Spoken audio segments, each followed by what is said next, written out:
इस्लाम के रुकन कितने हैं।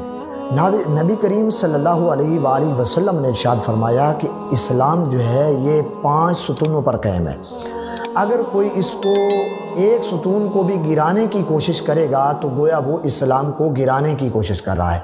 नबी करीम सल्लल्लाहु अलैहि वसल्लम ने इन 5 अरकान को, जितने यानी इस्लाम के रुकन हैं वो 5 हैं, तो इन 5 अरकान को नबी करीम सल्लल्लाहु अलैहि वसल्लम ने एक सुतून, एक पिलर करार दिया है कि अगर कोई इनमें से किसी एक को गिराएगा तो गोया वो इस्लाम को गिराने की कोशिश कर रहा है। नादरीन, अब हमने देखना है कि इस्लाम के रुकन 5 कौन कौन से हैं।